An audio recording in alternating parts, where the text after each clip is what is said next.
오늘 하나님께서 저희들에게 주시는 말씀은 마가복음 12장인데요. 요약 내용을 제가 먼저 읽어드리겠습니다. 마가복음 12장은 포도원의 비유입니다. 포도원의 주인이 소출을 받으려고 종을 보낼 때마다 농부들이 때리고 또 상처를 내고 능욕을 하고 심지어 죽이기까지 합니다. 포도원 주인은 아들을 보내면서 존대해 줄 것을 기대하지만 농부들은 오히려 잡아 죽여 포도원 밖으로 내던져 버립니다. 포도원 주인은 하나님이고 아들은 예수님입니다. 종들은 선지자들이고 농부는 유대의 종교 권력자들입니다. 옛적부터 하나님의 뜻을 따르던 신자들은 부당한 고난을 받아왔습니다. 심지어 예수님도 부당한 고난을 받으셨고 중임당하셨습니다. 하지만 그 일을 통해서 하나님의 뜻을 성취하셨습니다. 이제 12장 본문을 함께 읽겠습니다. 마가복음 12장. 예수께서 비유로 그들에게 말씀하시되 한 사람이 포도원을 만들어 산울타리로 두르고 집자는 틀을 만들고 망대를 지어서 농부들에게 새로 주고 타국에 갔더니 때가 이르매 농부들에게 포도원 소출 얼마를 받으려고 한 종을 보내니 그들이 종을 잡아 심히 때리고 거저 보내었거늘 다시 다른 종을 보내니 그의 머리에 상처를 내고 능욕하였거늘 또 다른 종을 보내니 그들이 그를 죽이고 또 그 외 많은 종들도 더러는 때리고 더러는 죽인지라. 이제 한 사람이 남았으니 곧 그가 사랑하는 아들이라. 최후로 이를 보내며 이르되 내 아들은 존대하리라 하였더니 그 농부들이 서로 말하되 이는 상속자니 자 죽이자. 그러면 그 유산이 우리 것이 되리라 하고 이에 잡아 죽여 포도원 밖에 내던졌느니라. 포도원 주인이 어떻게 하겠느냐? 와서 그 농부들을 진멸하고 포도원을 다른 사람들에게 주리라. 너희가 성경에 건축자들이 버린 돌이 모퉁이의 머릿돌이 되었나니 이것은 주로 말미암아 된 것이요 우리 눈에 놀랍도다 함을 읽어보지도 못하였느냐 하시니라. 그들이 예수의 이 비유가 자기들을 가리켜 말씀하심인 줄 알고 잡고자 하되 무리를 두려워하여 예수를 두고 가니라. 그들이 예수의 말씀을 책잡으려 하여 바리새인과 헤롯 땅 중에서 사람을 보내매 와서 이르되 선생님이여 우리가 아노니 당신은 참되시고 아무도 꺼리는 일이 없으시니 이는 사람을 외모로 보지 않고 오직 진리로서 하나님의 도를 가르치심이니이다.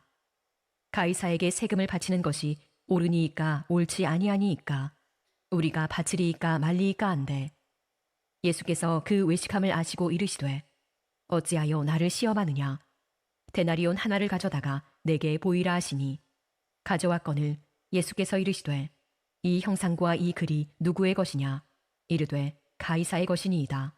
이에 예수께서 이르시되 가이사의 것은 가이사에게 하나님의 것은 하나님께 바치라 하시니 그들이 예수께 대하여 매우 놀랍게 여기더라. 부활이 없다 하는 사두개인들이 예수께 와서 물어 이르되 선생님이여 모세가 우리에게 써주기를 어떤 사람의 형이 자식이 없이 아내를 두고 죽으면 그 동생이 그 아내를 취하여 형을 위하여 상속자를 세울지니라 하였나이다.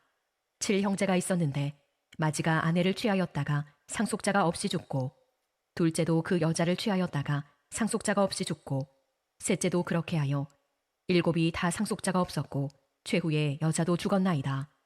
7사람이 다 그를 아내로 취하였으니 부활 때 곧 그들이 살아날 때에 그 중에 누구의 아내가 되리이까? 예수께서 이르시되 너희가 성경도 하나님의 능력도 알지 못함으로 오해함이 아니냐. 사람이 죽은 자 가운데서 살아날 때에는 장가도 아니 가고 시집도 아니 가고 하늘에 있는 천사들과 같으니라. 죽은 자가 살아난다는 것을 말할진대 너희가 모세의 책 중 가시나무 떨기에 관한 글에 하나님께서 모세에게 이르시되 나는 아브라함의 하나님이요 이삭의 하나님이요 야곱의 하나님이로라 하신 말씀을 읽어보지 못하였느냐. 하나님은 죽은 자의 하나님이 아니요 산자의 하나님이시라. 너희가 크게 오해하여도다 하시니라. 서기관 중 한 사람이 그들이 변론한 것을 듣고 예수께서 잘 대답하신 줄을 알고 나와 묻되 모든 계명 중에 첫째가 무엇이니이까? 예수께서 대답하시되 첫째는 이것이니 이스라엘아 들으라. 주 곧 우리 하나님은 유일한 주시라. 내 마음을 다하고 목숨을 다하고 뜻을 다하고 힘을 다하여 주 너의 하나님을 사랑하라 하신 것이요. 둘째는 이것이니 내 이웃을 내 자신과 같이 사랑하라 하신 것이라. 이보다 더 큰 계명이 없느니라. 서기관이 이르되 선생님이여 옳소이다. 하나님은 한 분이시요 그 외에 다른 이가 없다 하신 말씀이 참이니이다. 또 마음을 다하고 지혜를 다하고 힘을 다하여 하나님을 사랑하는 것과 또 이웃을 자기 자신과 같이 사랑하는 것이 전체로 드리는 모든 번제물과 기타 제물보다 나으니이다. 예수께서 그가 지혜 있게 대답함을 보시고 이르시되 내가 하나님의 나라에서 멀지 않도다 하시니 그 후에 감히 묻는 자가 없더라.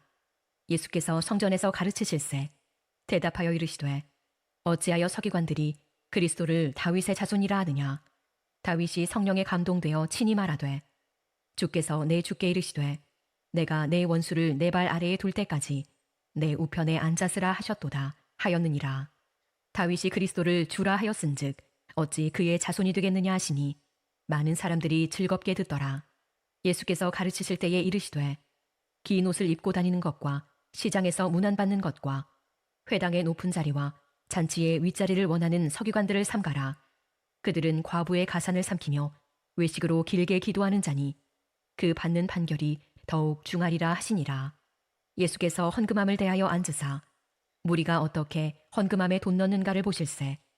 여러 부자는 많이 넣는데 한 가난한 과부는 와서 2렙돈 곧 한 고두란트를 넣는지라. 예수께서 제자들을 불러다가 이르시되 내가 진실로 너희에게 이르노니 이 가난한 과부는 헌금함에 넣는 모든 사람보다 많이 넣었도다. 그들은 다 그 풍족한 중에서 넣었거니와 이 과부는 그 가난한 중에서 자기의 모든 소유 곧 생활비 전부를 넣었느니라 하시니라. 아멘. 네, 어제 본문에서 예수님은 이제 본격적으로 십자가의 그 길을 걸으시기 위해서 예루살렘에 들어가신 내용을 살펴보았습니다. 이후에 예수님은요, 열매 맺지 못한 무화과 나무를 책망하시고 또 다시 성전에 들어가셔서 장사하는 사람들을 내쫓으시며 성전을 깨끗게 하셨습니다. 바로 이러한 예수님의 행보가 못마땅한 이 종교 지도자들이 예수님의 권위에 대해서 문제를 삼고 또 정면으로 도전하는 그런 내용을 있었습니다. 바로 그런 상황 속에서 오늘 이 마가복음 12장이 시작이 되는데요. 방금 저희가 함께 읽어보았듯이 12장 안에도 다양한 주제가 등장하는데요. 이런 모든 주제의 공통점은 첫 번째로 이 종교 지도자들의 이 잘못된 태도를 지적해 줌과 동시에 또 제자들에게 있어서는 하나님 앞에서 올바른 신앙의 태도가 무엇인지를 가르쳐 주시는데 그 목적이 있다라는 것입니다. 이렇게 중요한 그런 내용들 속에서 오늘은 이 12절까지의 내용을 중점적으로 저희들이 함께 살펴보기를 원하는데요. 저희에게는 이 포도원 농부 비유로 알려진 그런 본문입니다. 사실 이 종교 지도자들 입장에서 볼 때 예수님은 눈엣 가시와 같은 그런 존재였습니다. 계속해서 기존의 전통이 잘못되었다라고 말하고 또 자신들의 이 기득권을 빼앗아 간다라고 생각했기 때문이죠. 그래서 그들은 예수님을 계속해서 쫓아다니면서 당신이 무슨 권위로 이런 일들을 하느냐면서 생트집을 잡고 비방하면서 어떻게 해서든지 이 예수님을 끌어내리려 했습니다. 바로 이런 상황 속에서 예수님은 이 비유를 통해서 그들에게 대답을 해주고 계시는데요. 비유의 의도는 이런 것입니다. 지금 내가 너희들의 권위를 빼앗는 것이 아니라 오히려 너희들이 나의 권위를 빼앗으려 한다. 그러나 내가 누구인지를 바로 알면 또 동시에 너희가 하나님 앞에서 어떤 존재인지를 바로 알게 되면 비로소 내 권위를 인정하게 되고 또 그 권위에 합당한 모습으로 반응하게 될 것이다 라는 것이죠. 바로 이러한 사실을 깨닫게 해주시는데 오늘 이 비유의 목적이 있다라는 것입니다. 그렇다면 이런 맥락 속에서 당시 종교 지도자들과 제자들 그리고 오늘날 저희 모두가 회복해야 할 그런 신앙의 모습은 과연 무엇일까요? 그게 바로 오늘 말씀의 주제인데요. 바로 청지기 의식을 회복해야 한다라는 것입니다. 여러분이 잘 아시는 것처럼 청지기란 주인의 명령에 따라서 주인의 것을 대신 관리해 주는 사람입니다. 그래서 창세기에 보시면 하나님께서 이 세상 만물을 창조하시고 저희를 하나님의 형상대로 만드셔서 이 세상을 대신 다스리는 존재로 곧 청지기로 부르셨다라는 사실을 저희는 알 수 있습니다. 그런데 오늘날 이 넌크리스찬들은 물론이고 또 그리스도인들조차도 이 사실을 잊어버리고 살아갈 때가 참 많이 있다라는 것이죠. 예수님을 믿으면서도 여전히 그 삶의 열쇠를 본인이 쥐고 있다라고 생각하며 살아갈 때가 많이 있습니다. 바로 이러한 영적인 현실 앞에서 오늘 저희 모두가 이 말씀을 통해서 겸손히 우리 자신을 되돌아보고 청지기로서의 역할과 그 사명이 무엇인지를 발견할 수 있는 귀한 시간이 되기를 간절히 소원합니다. 청지기 정신을 회복하기 위해서 오늘 본문이 가르쳐주는 그 첫 번째 영적인 교훈은 예수님을 삶의 주인으로 모시며 살아가야 한다라는 것입니다. 오늘 본문 1절 말씀을 보시면 이 포도원 주인이 이 포도원을 아주 정성스럽게 만드는 그 과정을 보여주고 있습니다. 울타리를 치고 또 즙자는 틀을 만들고 또 침입자로부터 포도원을 보호하기 위한 그 감시타워, 이 망대를 또 세웠다라고 말하죠. 그런데 여기서 한 가지 드는 생각은 그냥 단순히 이 포도원을 잘 만들었다라고 해도 될 텐데 굳이 이렇게 자세히 설명해 주는 이유가 무엇일까입니다. 사실 이 질문에 대한 답은요, 이 비유가 가리키는 그 대상을 대입해서 살펴보면 알 수 있는데요, 여기서 이 포도원 주인은 바로 하나님을, 그리고 이 포도원은 이스라엘을 가리킨다라는 것이죠. 그러니까 지금 이렇게 자세히 기록해 주는 그 이유는 이 포도원을 준비하는 이 주인의 마음이 얼마나 특별한지, 그리고 무엇보다도 이 포도원의 소유권이 주인에게 있다라는 것을 보여주기 위해서다라는 것이죠. 마찬가지로 이 이스라엘을 향한 하나님의 그 사랑의 마음이 얼마나 큰지를, 그리고 백성들의 삶의 주인은 바로 하나님이심을 이것을 통해서 보여주고 있는 것입니다. 자, 그렇게 주인은요, 이 정성스럽게 이 포도원을 만들고 또 농부들에게 그 관리를 맡기고 타국으로 떠났다라고 하는데요, 당시에는 이렇게 이 땅 주인이 이 소작농에게 땅을 빌려주고 임대료를 받는 일이 흔히 있었다라고 말합니다. 그런데 이 새로 짓는 이 포도원의 경우에는 이 정상적인 결실이 이루어지기까지 보통 4에서 한 5년 정도의 시간이 필요했기 때문에 그 기간 동안은 이 임대료를 면제해 주는 일이 있었다고 합니다. 자, 그래서 이어지는 2절 말씀 보시면 때가 이르매라는 표현이 있죠. 이 표현은 그 면제 시기가 지났다라는 것이고 동시에 수확기가 찾아왔다는 것을 의미합니다. 주인은 그래서 이 열매를 거둬들이기 위해서 종을 보내게 되죠. 물론 여기까지는 일반적인 주인들의 모습이라고 할 수 있겠습니다. 그런데 오늘 본문에 직접 언급되지는 않았지만 이 포도원 주인의 이 특별한 점은 이 포도원을 관리 또 감독하는 데 있어서 농부들에게 모든 신뢰하고 그들에게 전적으로 믿고 그들을 맡겼다라는 것입니다. 왜냐하면 당시에 누군가에게 이 땅을 맡기게 되면 불안하잖아요. 그래서 이 믿을 만한 장치를 마련할 수밖에 없었는데요, 지금으로 말하면 이 조폭과 같은 그런 사람들을 동원을 해서 이 농부들을 관리, 감독하는 일들이 허다했다라고 합니다. 바로 그런 시대에 이 주인은 그들을 신뢰하는 마음으로 포도원을 맡기고 떠났다. 그리고 추수 때가 되자 정당한 열매를 받기 위해서 종을 보냈다라고 말하고 있는 것이죠. 만약 이 과정에서 이 농부들이 성실하게 응답을 했다라고 한다면 아름다운 협력 관계가 되었을 것입니다. 하지만 3절 말씀 보시면 이 농부들이 주인이 보낸 종을 때리고 빈손으로 보냈다라고 하죠. 그리고 이어지는 4절 말씀 보시면 다른 종을 보내니까 이번에는 또 머리를 때리고 능욕하여 다시 돌려보냈다라고 말합니다. 여러분, 과연 무엇이 문제였을까요? 이 주인이 이 농부들에게 부당한 요구를 했던 걸까요? 그것이 아닙니다. 분명 주인은 약속에 따라서 합당한 몫을 달라라고 요청한 것입니다. 하지만 이 농부들은 종을 때리고 능욕했다라는 것이죠. 사실 이 주인이 종을 보냈다라고 하는 것은 종들에게 이 주인의 권한을 다 맡겼다라는 것을 의미합니다. 그래서 이 종을 모욕했다라는 것은 주인을 모욕한 것이나 마찬가지였다라는 것이죠. 따라서 이 주인은요, 참지 않아도 됩니다.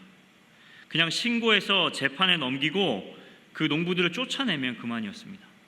그런데 주인은 그렇게 하지 않았다라는 것이죠.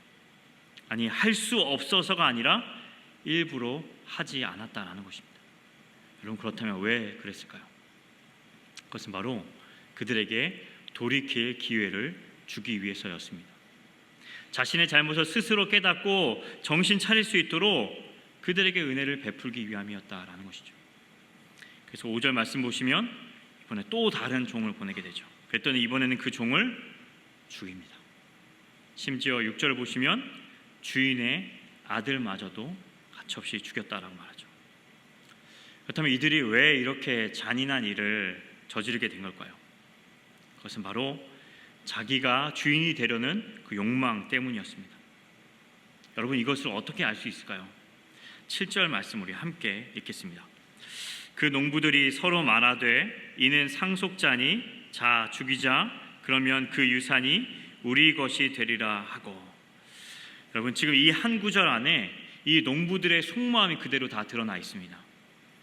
여러분, 지금 이 농부들이 잊고 있는 사실이 과연 무엇이었을까요? 그들은 누가 이 포도원의 주인인지를 잊어버렸습니다. 포도원을 관리하도록 불러주고 또 믿고 맡겨준 그 주인의 마음을 잊어버렸다라는 것입니다. 한 유명한 영화의 대사처럼 이 호의가 계속되니까 그게 권리인 줄 착각했다라는 것이죠. 안타깝게도 이렇게 주객이 전도된 일들이 예수님 당시에도 일어나고 있었습니다. 아까도 말씀드렸지만 이 비유 속에서 주인은 하나님이십니다. 그리고 주인이 보낸 종들은 바로 구약의 선지자들이었다는 것이죠. 그렇다면 농부들은 누구일까요?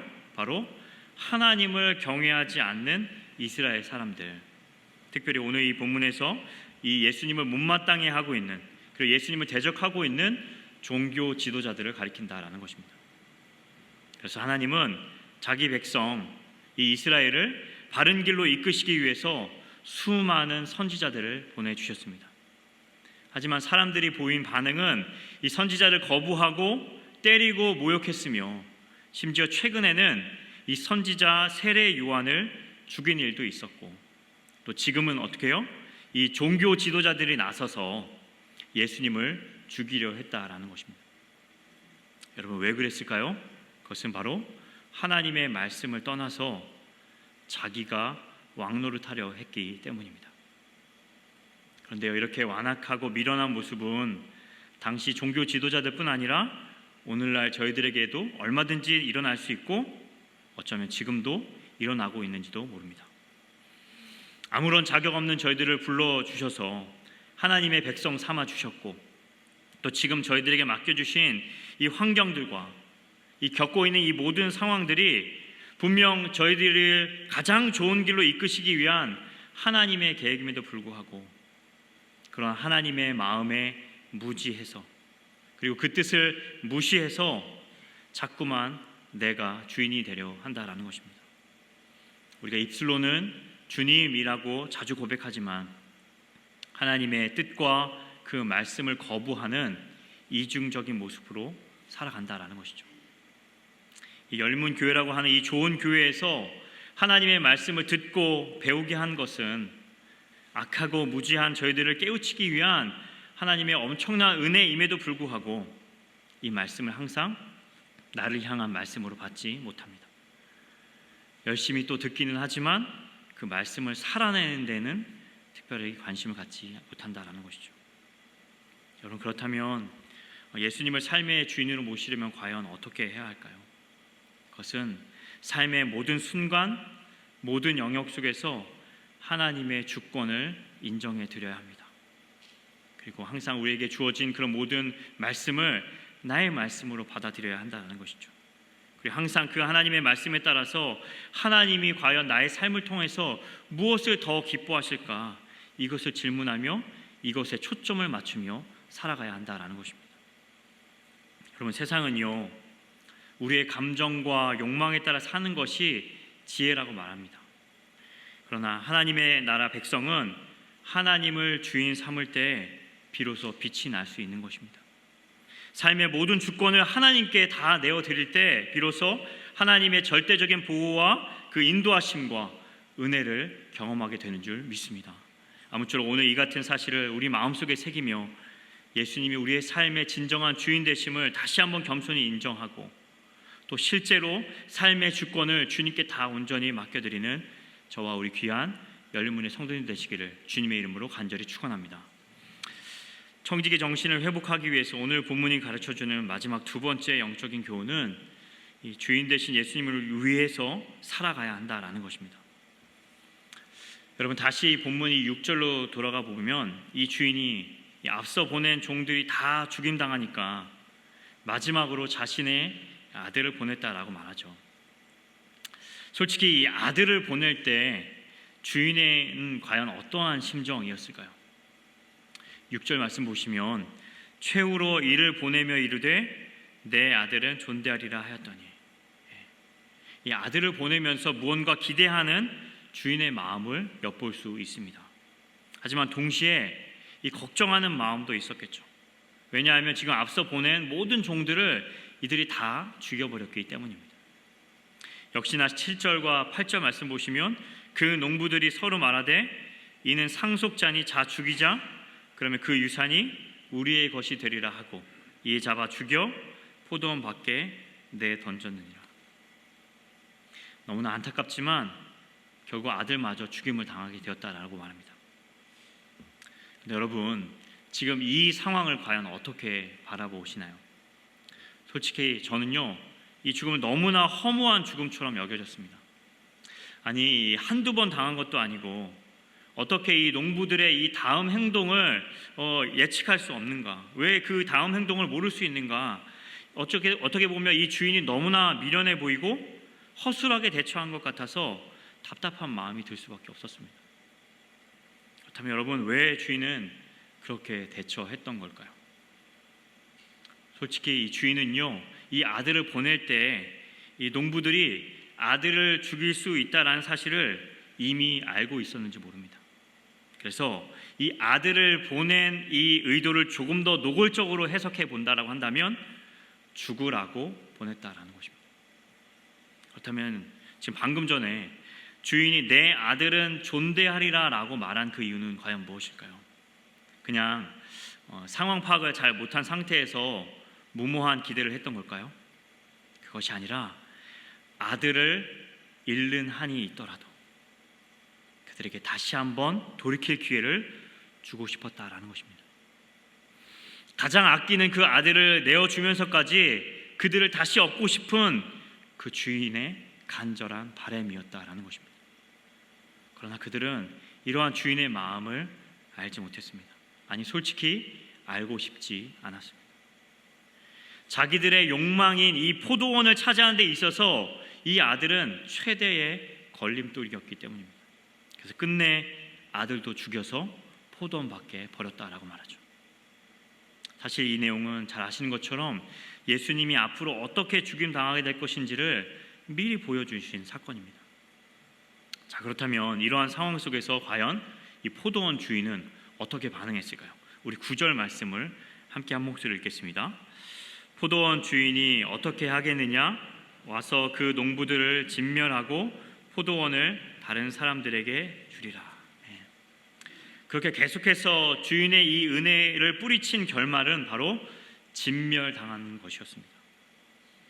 사실 농부들이 이 아들만 없애면 이 포도원은 우리 차지다라고 이야기한 그 말 속에는 어쩌면 주인은 절대로 직접 올 생각이 없다, 아니면 올 수 없다, 또 아니면 주인은 이미 죽었다라고 하는 전제가 이미 깔려 있는 것입니다. 그러나 주인은 분명 살아 있었고 이렇게 은혜를 악으로 갚는 자들에게 직접 찾아와서 반드시 그들을 심판한다라는 것입니다. 물론 하나님은요, 오래 참으시고 그 인자하심이 영원하신 분이시지만 그 은혜를 끝내 거부하는 자들에게는 반드시 심판하시는 분이다라는 것입니다.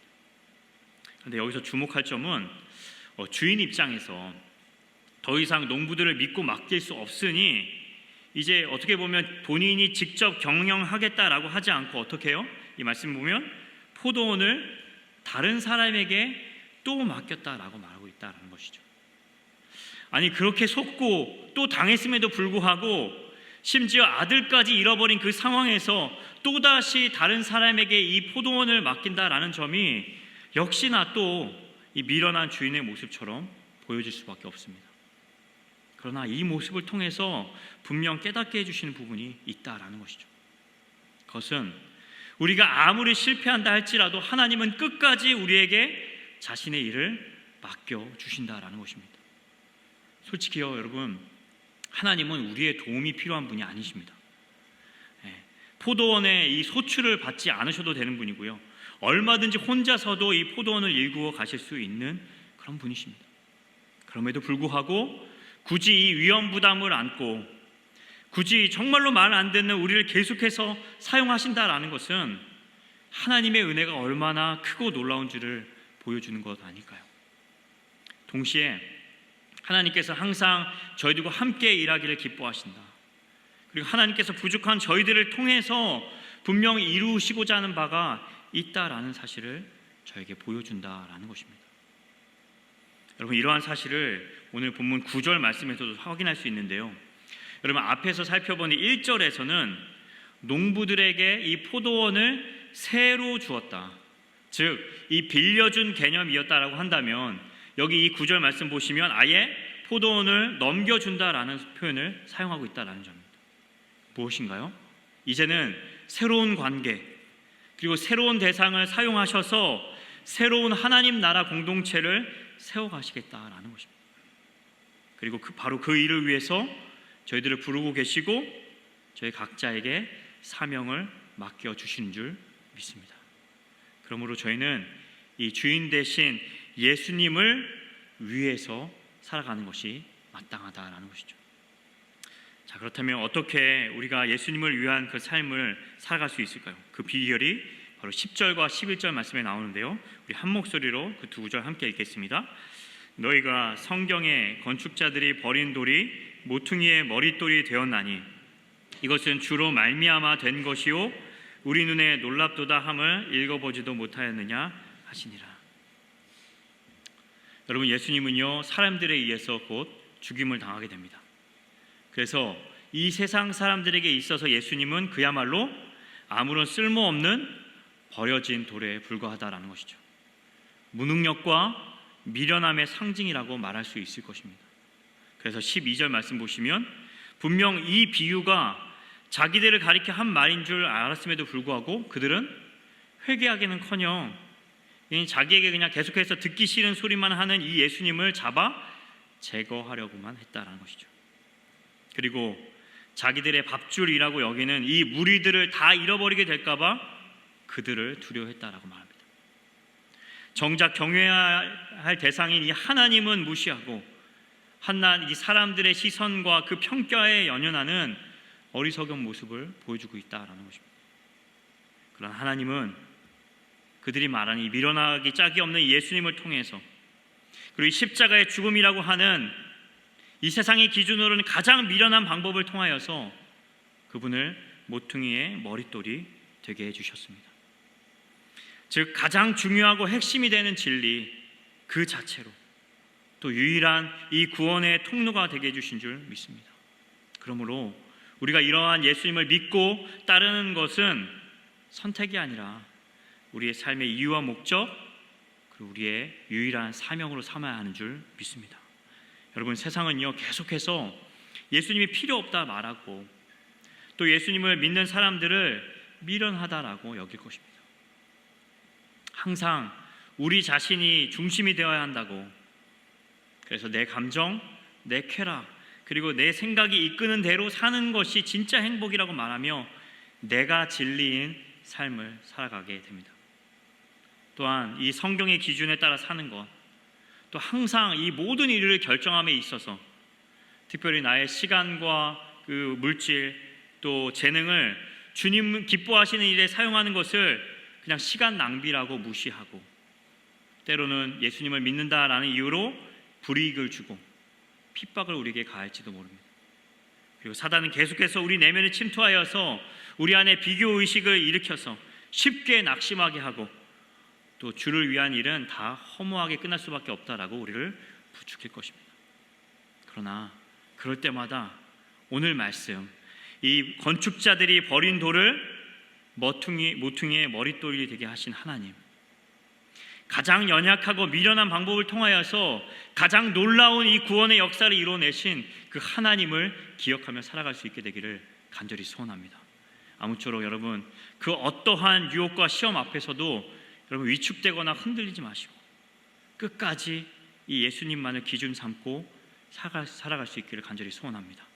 매일매일 정말 내가 주인 되려는 그 욕망을 부인하고 예수님을 삶의 주인으로 높이며 오늘도 내일도 그리고 어떤 상황에서도 우리 변함없이 하나님만을 예배하는 삶, 그리고 주님 한 분만으로 만족하는 삶, 그리고 주님을 기쁘시게 하는 삶만이 우리의 진짜 행복임을 믿고 그렇게 주만 위해 살아가는 저와 우리 귀한 열린문의 성도님들 되시기를 주님의 이름으로 간절히 축원합니다.